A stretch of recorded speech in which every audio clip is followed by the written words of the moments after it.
So far on the channel, we've compared the iPhone 12 against the 12 Pro, reviewed the 12 mini, and now it's time to see what the Pro Max has to offer. Most of the new features you'll also find in other iPhone 12s, and if you want to see an in-depth look at everything the new phones can do and how they compare to last year's phones, then I'll leave that video linked in the description down below.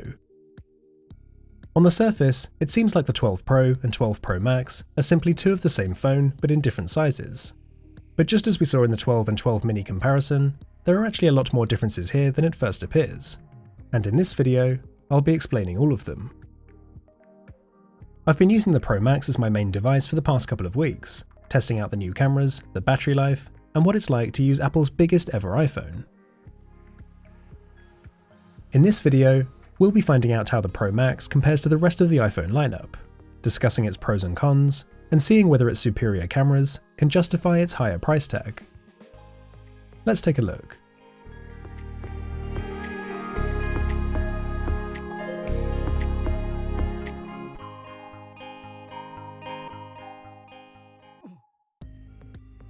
We'll start things off with what I think is the single most important difference between the 12 Pro and Pro Max, and that's the design. In terms of appearance, you're getting the same colour options, including this gorgeous Pacific blue, with the same frosted back glass and the shiny stainless steel frame. You're also getting the new tougher ceramic shield display, alongside the industry-leading water resistance, so the 12 Pro Max is one of the most durable flagship phones available. But it's the ergonomics, how it feels to use these phones, that's very different.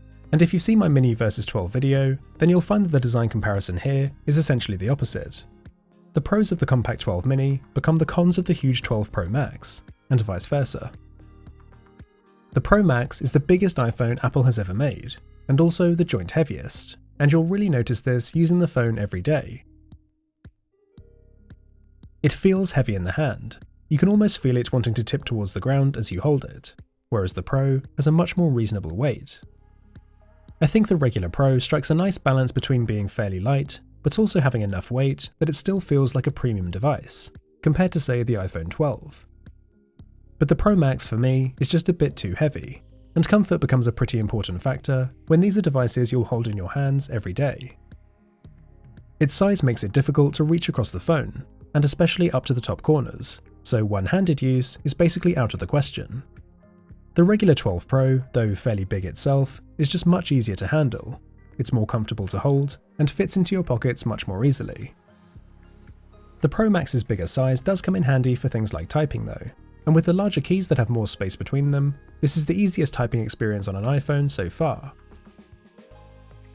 Having more space makes it easier to interact with the screen, whether this be with making fine adjustments editing a spreadsheet or a photo, or perhaps having more comfortable controls for mobile gaming. Personally, I find the regular 12 Pro large enough that its smaller size and lighter body makes it more comfortable to use for the majority of situations. But in terms of viewing your content, the Pro Max easily wins. I think what the Pro Max loses in ergonomics, it makes up for in aesthetics, because the huge 6.7-inch screen is the best looking display on an iPhone. Spec-wise, the two phones are identical. They offer the same contrast, wide colour, and 1200 nits of maximum brightness. But the difference that 0.6 of an inch makes is pretty substantial. Even simply watching YouTube videos is better on the Pro Max, but movies especially are much more enjoyable on the bigger screen. The notch is the same size on both phones, but obviously this takes up less of the screen on the Pro Max relative to its size, so it's actually less distracting here. When you have a display this large in your pocket, there's less of a reason to go reaching for your iPad or computer to catch up on your favourite TV show, and the Pro Max is the ultimate iPhone for consuming your media. With gaming, there's really an argument for both phones as to which is more comfortable. The Pro Max gives you more space for the controls, but also comes in a larger and heavier body. But clearly the Pro Max offers the more visually appealing and immersive experience than the regular 12 Pro. Speaking of which, the Pro Max has the biggest speakers of any of the 4 new iPhones, which again adds to that level of immersion, though there's perhaps only a subtle difference from the Pro. Performance boost. Opening apps and scrolling is noticeably super fast and snappy.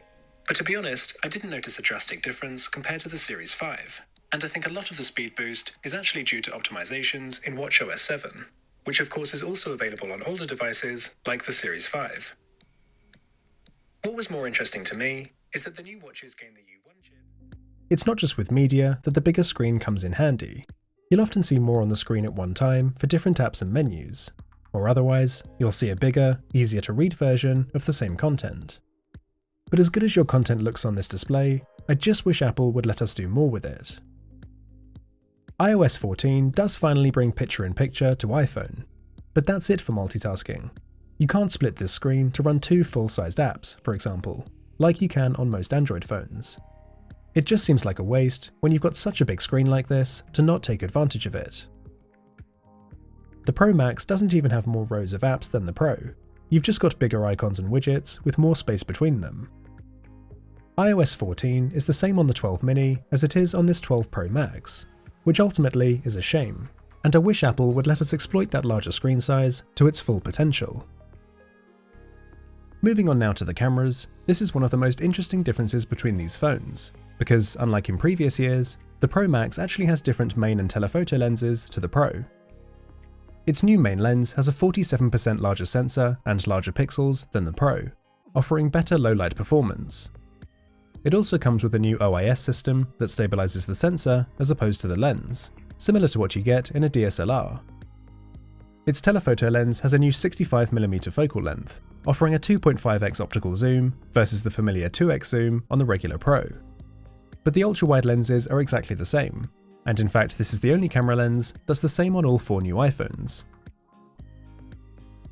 The Pro Max gets all of the same benefits that are new with this year's phones, including Smart HDR3 and Deep Fusion on all lenses, and in most situations, the cameras will be essentially indistinguishable.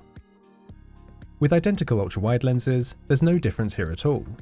But even on the main lens, for good lighting conditions, you'll struggle to notice any difference at all. The same is true for the selfie cameras. They're exactly the same on the Pro and Pro Max, and it's only compared to last year's phones that you'll see the improvements made this year, which I've covered in full in a previous video. The telephoto lenses, however, are quite different. First of all, you'll notice the difference in focal length, and if you want to punch in closer on your subject, the Pro Max lets you do this. I was also surprised with the quality of the Pro Max's tele lens. It just seemed to be sharper than on the regular Pro, and despite the smaller aperture, it often produced brighter and warmer images in good lighting conditions. So for portraits, I actually think the Pro Max offers higher quality, and takes some of the nicest looking portraits from any smartphone. The regular Pro may give you a slight advantage in low light conditions because of its wider aperture, and in these photos here, it is a little bit brighter and less noisy than the Pro Max. But I feel like low light portraits aren't something most people will use, and when you turn night mode on, the difference between the phones becomes negligible. Another difference in the telephoto lenses is the zoom range. The Pro Max defaults to 2.5x, whilst the Pro is the usual 2x, and having a slightly better zoom range means that as you move into the higher levels of zoom, the Pro Max retains image quality more than the Pro can.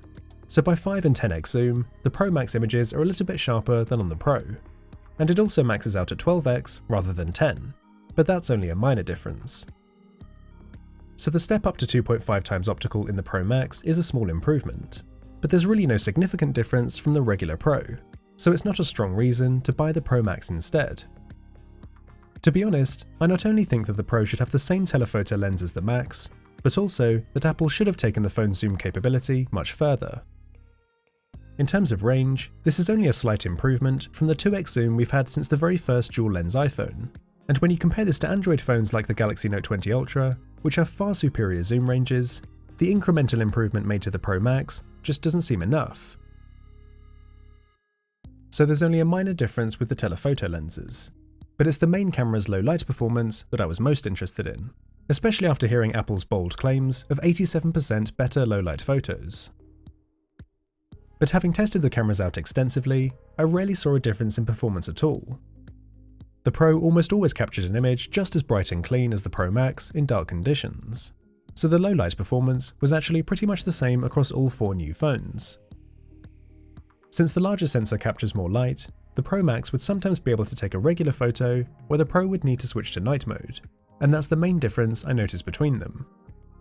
The Pro photo was therefore sometimes brighter, but the Pro Max image was cleaner and captured the true darkness of the scene, since it didn't need to artificially raise the exposure in the shadows, which creates noise. It was also faster, since you didn't need to wait to take a long exposure, which can lead to motion blur, so the Pro Max images sometimes come out sharper. The other major change to the main sensor is the Pro Max's new sensor shift stabilisation. Now, this was done primarily to account for the new larger sensor and larger pixels, and having tested the stabilisation extensively, I think this is precisely how you should view it.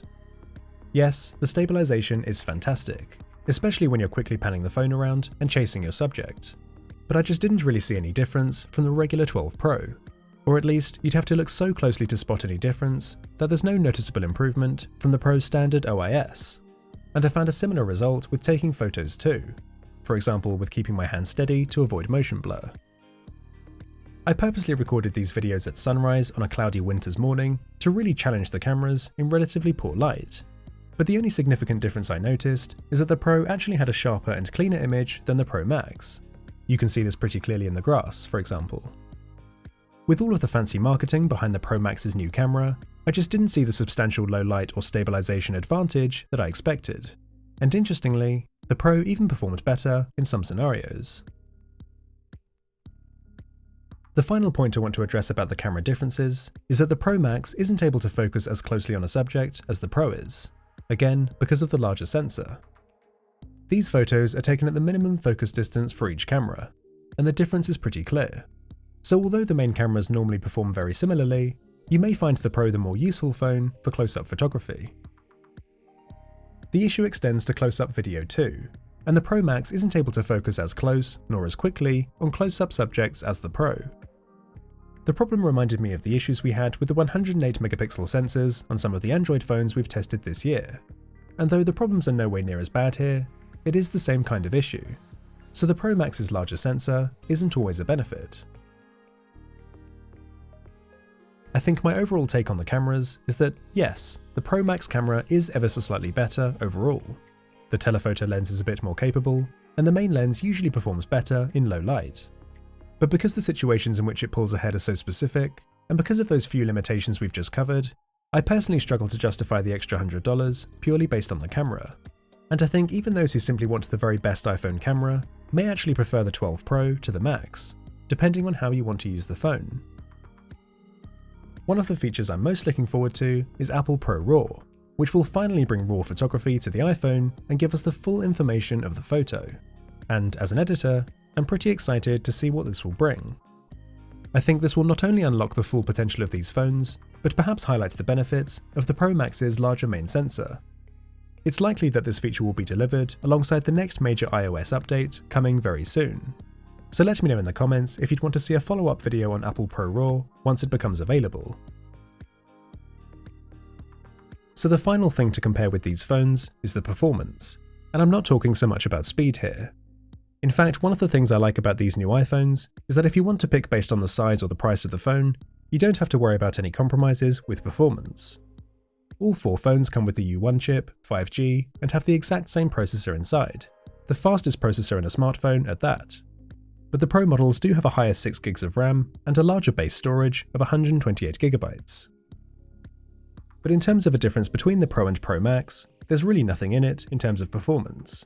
They're equally as capable at running high-performance games or editing Dolby Vision HDR footage. The one important difference is how long the phones will let you do this for, because battery life is significantly better on the Pro Max.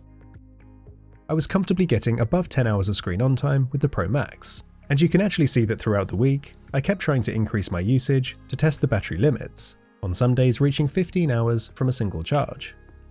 Under normal use, the Pro Max gives you a day and a half of total battery life, or perhaps 2 days with conservative use, whereas the Pro is more likely to give you just the 1 day, which will of course be plenty for most people, but if you plan to use your phone heavily throughout the day, the Pro Max may be the better choice. The only consequence of that bigger battery is a longer charging time, and after testing the fast charging and the new MagSafe charging, this is how the two phones compare. You may feel that the faster charging times on the regular Pro make up for its shorter battery life compared to the Max, so that's something to consider too. It's easy just to look at the specs on paper and assume the Pro Max will give you a better experience. It has a higher spec camera, a bigger screen, and a longer battery life. But I can't stress enough the importance of ergonomics, how the size of these phones will affect you every day. I've summarized here the differences between the Pro Max and the Pro, in what I feel is the order of importance. For me, the phones are similar enough that the most important factor is how it feels to use them. Their weight, typing, reachability, all of these simple things that will affect you every single day. Whereas the Pro Max's camera didn't offer the benefits I was expecting and will only be important to certain people and for specific use cases. Plus, there are some drawbacks with the main sensor too. I've also put the size factor above battery life, because I think that even if the two phones were the same price, I'd still personally go for the regular Pro simply because I find it more comfortable to use. But every person will have their own use case, and therefore a phone that suits their needs best. So hopefully this video has explained the differences between the Pro Max and the Pro, especially with the cameras, which I know a lot of people were curious about. But leave any questions you may have down below, and I'll do my best to help you. So what do you think is the best of this year's 4 new iPhones, and why is it the 12 mini? Let me know if you'll be upgrading to a new iPhone, and which phone you'll be switching from. For now though, thank you very much for watching, and I'll see you all in the next one.